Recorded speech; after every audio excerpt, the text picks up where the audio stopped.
This is The Real Deal, where real estate meets real life.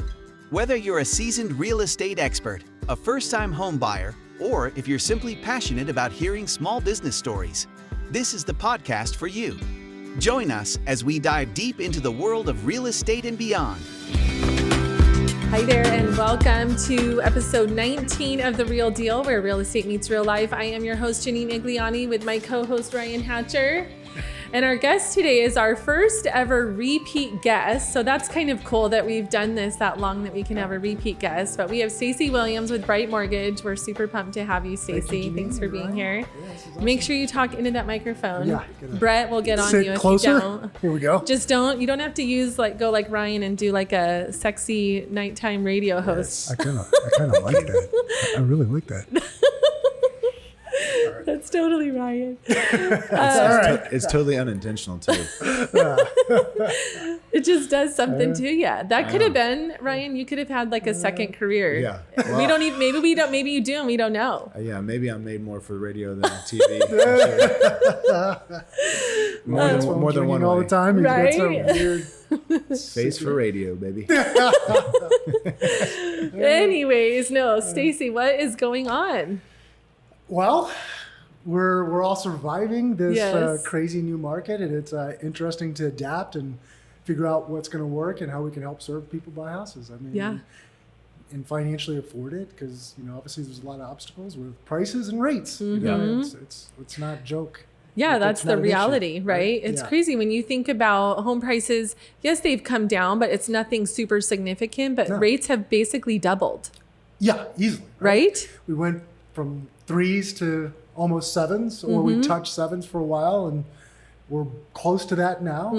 For some of the conventional loans are close to 7, and government loans are closer to the lower 6s. So can you give us a real life example? What does that look like on a $500,000 purchase price? Oh man, I wish I could just do it off the top of my head. know. I'd be really smart. You're not that. Come on, Stacy. No, I couldn't, but I could probably figure out, per dollar or per thousand what that looks like. But well, I had a client. I was just like, I think it'd be cool to see the comparison of 500,000 purchase price at 3% versus that at 6%, right? Yeah, per thousand at a 3% rate per $1,000, you're probably going to pay about $4 per thousand, $3.50 to $4.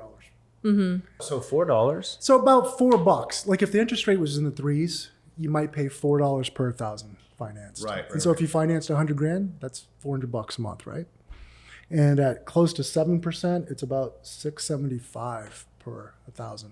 Wow. So if you finance $100,000 there, you're paying $675 a month, right? So that's what, $275 I think is what we just figured out. Yeah. You actually taught me that, and I use that quite a bit when I'm talking to clients, because I find often when buyers are looking for that next home, the best place, right? There's a big difference sometimes between the 500 and the 600, or the 500 and the 550, right? And what that offers in the space or the amenities in the house.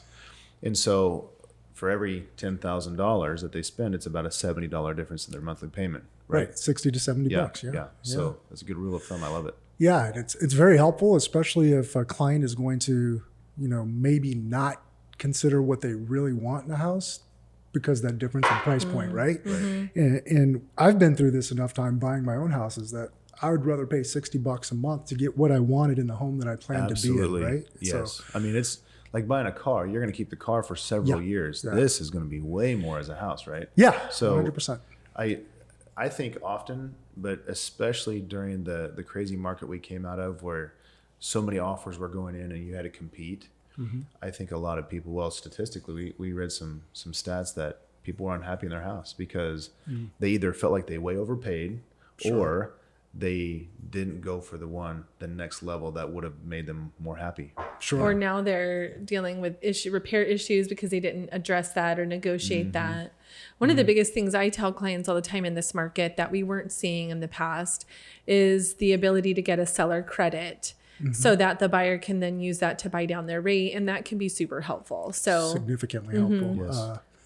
And you guys probably tell me on the negotiation side whether or not you're seeing it, what percentage of the time, but the $10,000 price reduction, again, we're going to save $60 a month, but a $10,000 seller credit could easily be used to buy down the interest rate and save $150, $200 a month. And it's no different. Yeah, it's no different for the seller, right? No different. They're netting the same. Seller's going to net the same. So it is a win-win. I know that's, so cliche, but it is truly in that situation. The seller still gets what they wanted. The buyer still gets what they And we're talking hundreds of dollars, easily. of dollars that they save in the first 5 years. Easily. And then if you really look at it over time, even though you paid more for the house, or you might have financed more for the house, but the fact that you had a better interest rate, you're going to end up paying less over a period of time. Yeah. So super significant. So that's huge, right? The ability to negotiate 100%. in this market where we didn't have that in the market. 100%. That we came out oh of. yeah. So if somebody's sitting on the fence, right, that is definitely one of the conversations,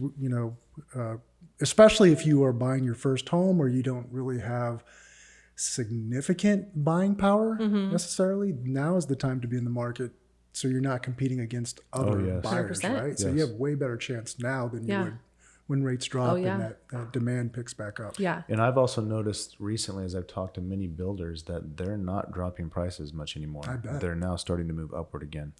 They're the only game around town. Yeah. I mean, they're the only ones with inventory that's coming.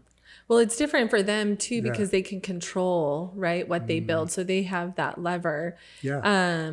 But I mean, my client just got a $25,000 price reduction on their new build that they bought maybe 4 months ago, because the market's changed and the builders reduced their price. And so they then passed that on. So, I mean, it is still happening.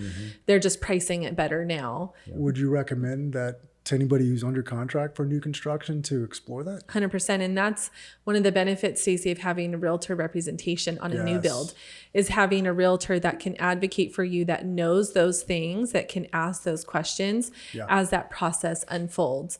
It's unlikely that a builder is going to come to you and be like, hey, Guess what? right? I'm going to, right? But if they have motivation because that realtor is in connection with them and communication with them, they want to keep us happy. There's a lot of incentives for them to do the right thing. So Okay. I actually had a really good experience about that recently. Just yes, you did. Why it's important to have representation on a new build. So my clients are buying this house. They're from out of state, and they're now here renting, and it's now 2 or 3 months delayed, right? Well, the appraisal came back. It's the first time I've ever seen this happen. $58,000 less Than in purchase value price. than the purchase price On a new construction. on a new construction home. Interesting. And so had they not had representation or me to talk them through this, they wouldn't have known what to do. They couldn't have come up with that extra money, so they would have canceled. Sure. And they would have walked away. And so I had a conversation with the builder, the rep, and we worked it out. They came down $58,000 on the price To match appraisal. to match it. Good. As they should, Yeah. right? That's right. As So they should. it was 100%. awesome, and they were so relieved. I bet. Yeah. Yeah. And on that same note, I also think the builders, because we're talking to you, it's important to mention they always have a preferred lender, and they're going to oftentimes, no matter what, want you to pre-qualify with that lender. Of course. They're going to have incentives tied to using that lender. And sometimes those are awesome deals, but sometimes that's not all what it looks like it's made out to be. Yeah, you're 100%. I mean, we got to look at every scenario. There's been plenty of times where it did make sense for them to go with the builder. And then there's been, on occasion where it made more sense for them to work with an outside lender, just because the builder's lender maybe couldn't do the transaction, couldn't get the loan approved, or the interest rate was inflated just to get the incentive. I'm not saying that that's their game, but in some cases that's We've totally to be. seen that. Yeah, I mean, we've seen that firsthand, right? Yeah. So yes, they'll encourage you to work with their lender, but does not mean that you cannot go get a second opinion. And if anything, I would compare and contrast, right? Side by side, pre-qualification, and see, right, if everything does line up, if it is apples to apples. 100%. We do that for your guys' clients all the time. Yes. We ask them to stick with the builder through the process, but we'll check in periodically. We'll see their numbers, and within 30 days of closing, we'll know what their real numbers are going to be, and if it's truly beneficial for them to stick that route. And if for some reason it's not, and we can do better, we can still get them closed within that 30 days. And that's one of the things, sorry, Ryan, that I love working with you, Stacy, is that you are super honest and you will tell them, hey, look, that's a great deal. You should go with that. Yeah. So working alongside someone that's honest and ethical is super important to us. So we appreciate that about you. Of course. So it's always, there's no harm in getting a second opinion. Never, and Absolutely. it doesn't cost them anything. Doesn't cost them Or anything. a lot of time, really, it's a phone call. And, Right. you know. We always recommend to our clients who are buying a new build to get that second opinion, because there's more to this process than just the rate, right? 100%. There's a lot that goes on behind the scenes that factor into the cost Yep. of going that route. Yep. And it may not I was just about to speak a Spanish word for some Say it. What is it? I want to hear. Vale la pena. It may not be worth Oh. the incentive that they're giving. Can you say it in that voice you use? Vale la pena. So now we know Ryan not only is a nighttime radio, but he's a Spanish nighttime That's radio crazy. host. I haven't had that happen in a long time. Oh, that's cool. That's really cool. Spanish just came to my mind. It's crazy. I used to dream in Spanish, which was weird. Did you? Yeah, that's when you can speak the language. Yeah, pretty man, decently. you're That is in. interesting. It was weird. Oh, that's awesome. I think that, not to go off topic, I think that's a whole other thing. I had like tons of super random dreams last night. And I so badly wish I could have someone interpret them and be like, Yeah. like the weirdest, most randomest things. I'm like, why is my brain thinking this way? What's going on? Anyways, Oh, boy. if we could find someone that could interpret dreams for us, because I do believe they have like a deeper meaning. Some I think do. Like I've heard that if you dream in vivid color, like there's something to that. Huh. I've had one that I can recall, and it was a lion that ate me. It was crazy. Ooh. And it was in color? It was so weird. Yeah. I'm looking out a window, and there's this beautiful green grass, and then the beautiful blue sky, and then all of a sudden, boom, this lion jumps up, and I'm like, and it wakes me up. It was crazy. Was that when you were on your mission? No, I was an adult Oh, here. weird. Like, yeah, I was Yeah. married. Huh? I wonder Isn't what that that crazy? means. Yeah. I don't know. Somebody's going to hear. I and know, right? Reach out to you guys. And tell you, yeah, hey, you guys get a psychic in here. I know. Yeah. That'd be a fun guest. I'd be scared. Yeah, I don't want to know what they're going to No. Yeah. So, Stacy, you have gone off on your own. How's that going? It's amazing. It's a lot of work, obviously, not just to be a loan originator or a loan officer and take care of the clients, but you also have to run the business. And it's exciting. I think it was what I needed at the time. You know, I've been in the industry 17 years or so and needed some new challenges, and this is part of it. And I love every minute of it. I love the autonomy, the flexibility to go out and find different programs. I'm not just bound by one particular Yeah. bank's programs. And So you're the boss. I'm the boss. That's No, nice. And I enjoy my Freedom? control. Yeah. Yeah. freedom and control. Freedom and control. Yeah. So we were talking earlier. Are you glad you did it, given the market has shifted so much since you started? You know, I think the market actually pushed me to make the move to begin with. You know, nothing against any of the mortgage banks that I worked with, because they've been all phenomenal. But I think they have a lot more people to answer to. They have a lot more overhead. And that usually trickles down to significantly higher interest rates, right? And so we can run lean and mean, and we can look at different lenders, and some lenders are more aggressively priced one day of the week versus another lender, even for the same borrower. And it really depends on, you know, we don't talk about this much, but a consumer would probably benefit from this. You call one bank and they offer you a rate of, you know, let's say 6.75, and the next bank offers you a rate of 6.375 for the same criteria. And that one bank could have more overhead, or they might not need the volume. So they're trying to slow down volume, so they bump their rates up. So it's really beneficial to look at multiple banks.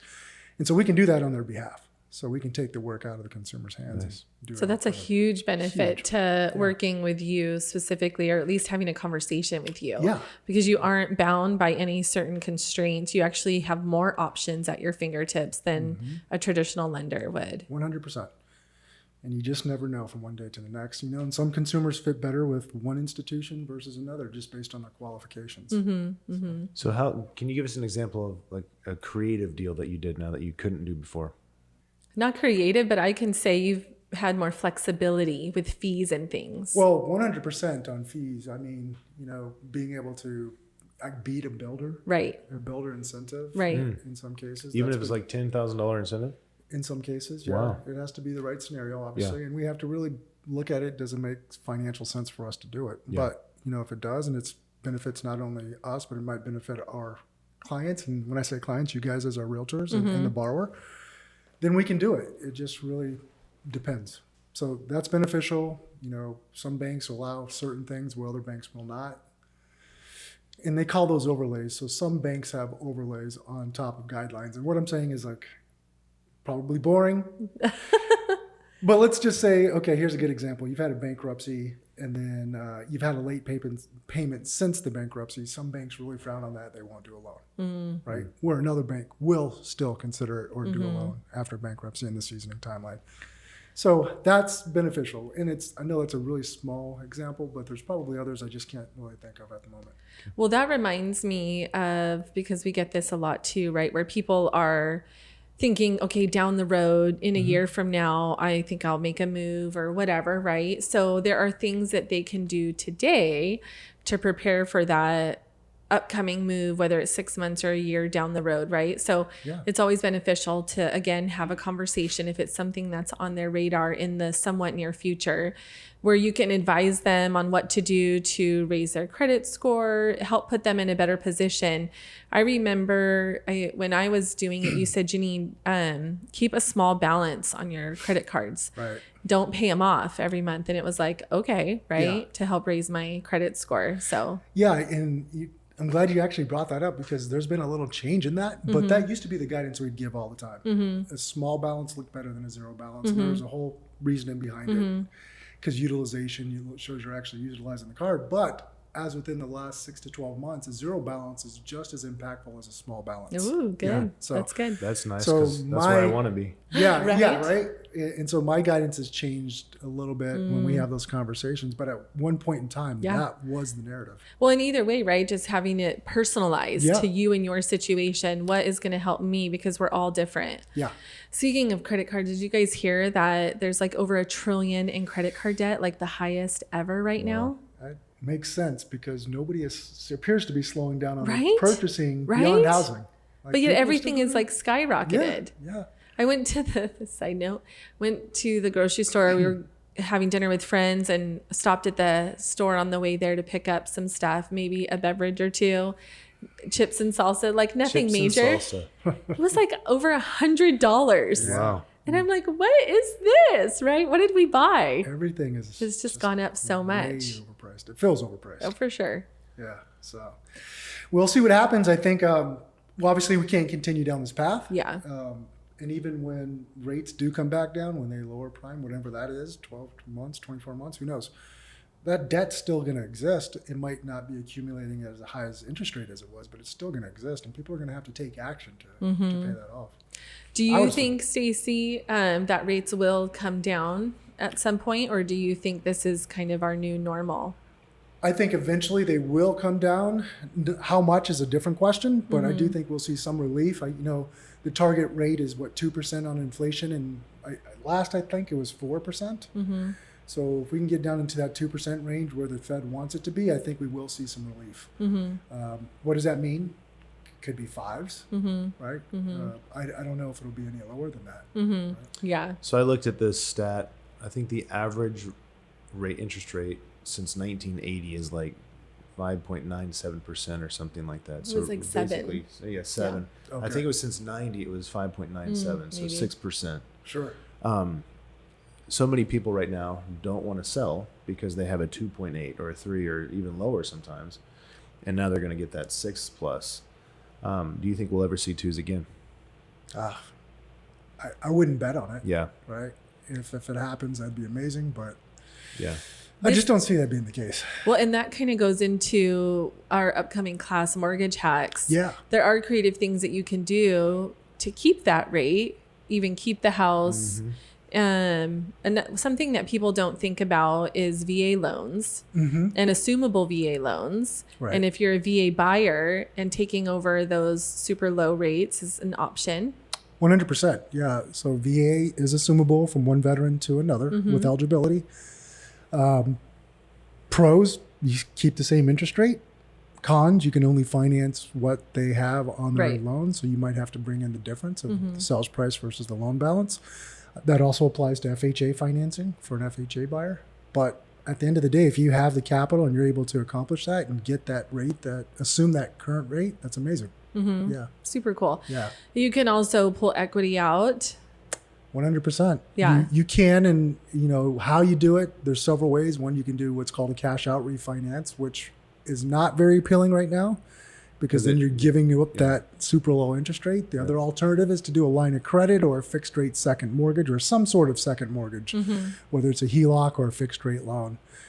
And, you know, we've explored that several times ourselves, you know, tap into a little bit of equity, use that either for another project or another purchase, but keeping the majority of the balance at that really low interest rate. You know, Ryan and I even ran numbers once for a blended rate, you know, keeping a majority of your loan at 3%, let's just say, and having a line exactly where it is. Oh, okay, cool. Yeah. That was a while back, but a line of credit like for 50 or 60 grand, but your blended rate, which between the two of them, what is your actual rate? And it was somewhere around 3.9. It was below 4. That's Which cool. combined, when you look at it, is not that bad. Yeah. Right? Most people would kill for a 4% Oh, rate. for right sure. now. So you really have to look at the blended rate between your first mortgage and the line of credit or the fixed rate second before you just toss out that idea as being reasonable. I think the point is that there are options. Yes. And if you're true. afraid of selling because you don't want to give up that rate, let's have a conversation because there are options and creative ways that we can do things to help you achieve your goals. At the end of the day, you know, at the end of the day, the need to move, upsize, downsize, relocate, job transfer, death, divorce, whatever those reasons are, they're going to be there. Sure. And so don't let something like a rate hold you back from what could be an awesome life change, right? 100%. That should not be the deterring factor if there's absolutely a need. Yeah, I agree with that. And there always will be. Yeah. Let's talk a little bit about our mortgage hacks class. So that's coming up. What's the date, Alexa? September 27th. September 27th. Right. And I'm super excited because we're going to go even deeper on some of these topics and talk about how you can hack your mortgage. And so whether you want to stay in the home, take advantage of that equity, whatever, whether you want to buy, whether you're going to sell, what are some options so that you can help keep those rates low and make it make sense? Yeah. And there's so many different ideas. So when we sit down in that event, I think we'll be able to dive deep, you know, whether it's a temporary buy down, permanent buy down, taking your house, turn it into a rental, and since the rental market's so high, how much positive cash flow you have, which you can offset your new mortgage. I mean, there's a ton. There's a ton of options. Yeah, it's exciting. I get a little idea that's happy when we talk about creative ways to make things work because, you know, otherwise it gets a little mundane. So this is a class you're not going to want to miss. There you go. 100%. Yeah. So it's what time? Well, it's on the 20s. 27, Yeah. 5:30. 5:30 dinner is included. Oh. Yes. You get to hear from all of us. That's right. It'll be and good. I eat think. dinner. Yeah. It'll be fun. Ryan will be there Yeah. Oh, yeah. DJing, Yeah.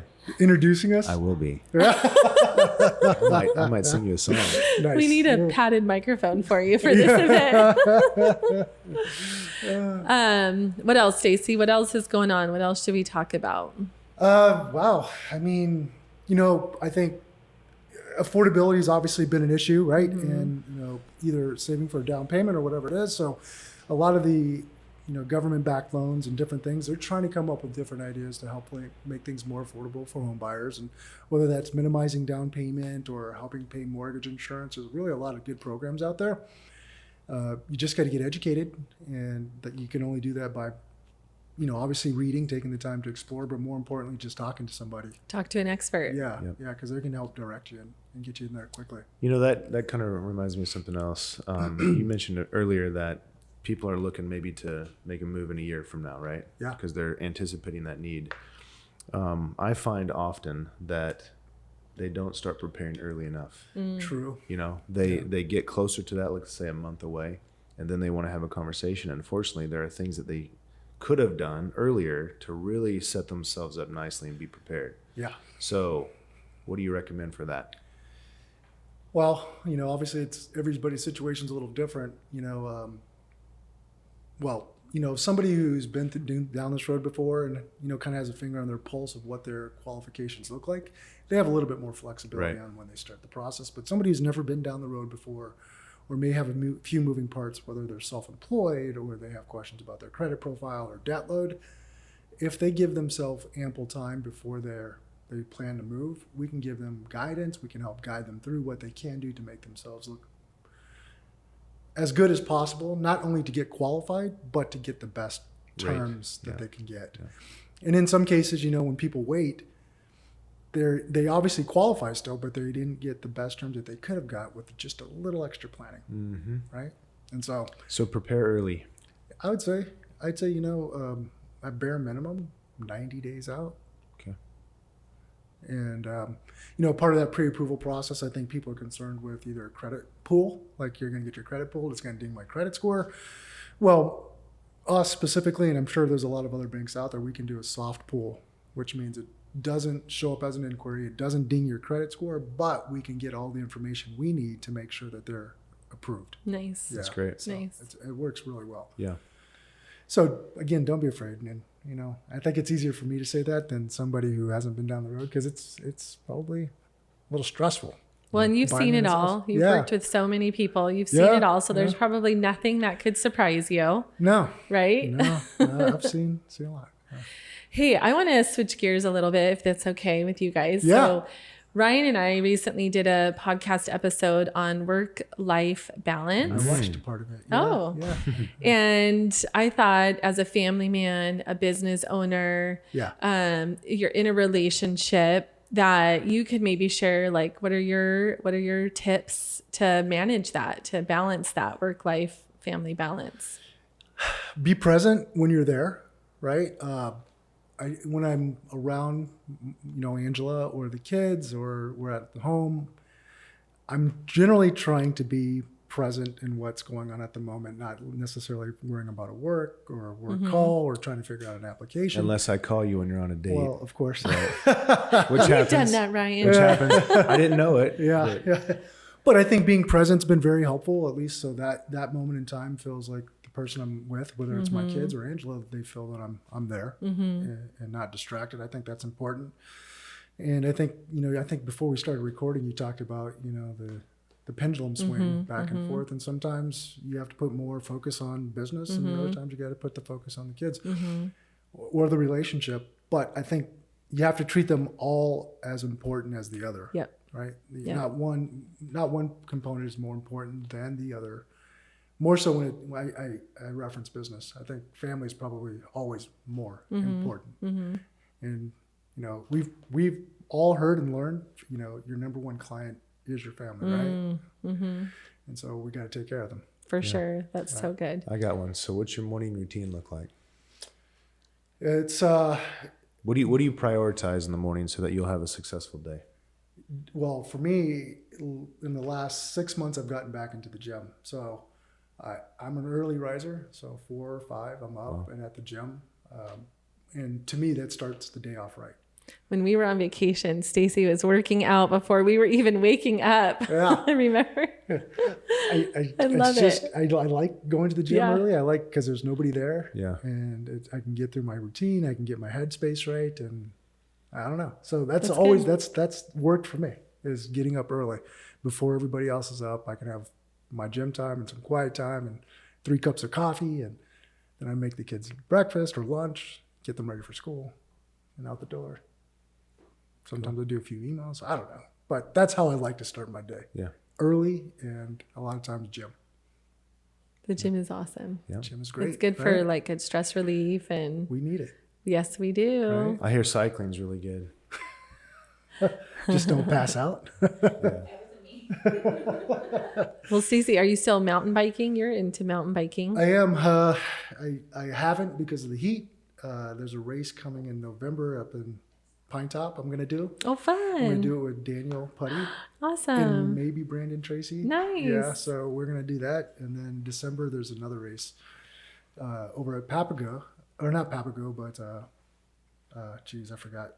Anyway, out there, Scottsdale, North Scottsdale. It's called Dusk to Dawn. So you ride from the morning till the night. Nice. In teams. So. Oh, so you take turns. That's Yeah. like Ragnar, but for Yeah. mountain bike. That's right. fun. Yeah. So I still try to. I just don't get out as much. But Yeah. we're going to get an event. Here's one thing I know. once you register and you pay, Yes. you're committed. So Yes. you got to get yourself committed, and then everything usually falls in line. I agree. I feel like those short-term goals are what really drive you. Yeah, You might have some big goal, but the short-term deadlines, those are the ones that get you going. 100%. Yeah. Yeah. So that's always fun. But beyond that, life is busy. Yeah. Yeah, We you're don't in have the a lot thick of free of time. it. You're in the thick of it for sure. Yeah. Awesome. Well, thanks, Stacy, for joining us. Yeah, it's always fun. I love Huge- just sitting around talking. Yes, huge promotion or whatever. Shout out to our mortgage hacks class because I'm really looking forward to that. I think it's gonna be great. I think it'll be really good and good to hear from everybody. I'd love to see a big turnout. Yeah. There's going to be a lot to learn. Oh, yeah. So, Yeah. How to Let's hack go. your mortgage. Let's do it. All right. Thanks, Stacy. Okay, guys. Thank you. Thanks for listening to The Real Deal, where real estate meets real life. Make sure to follow or subscribe to the Home Selling Team on YouTube, Instagram, and Spotify to stay up to date with our podcast.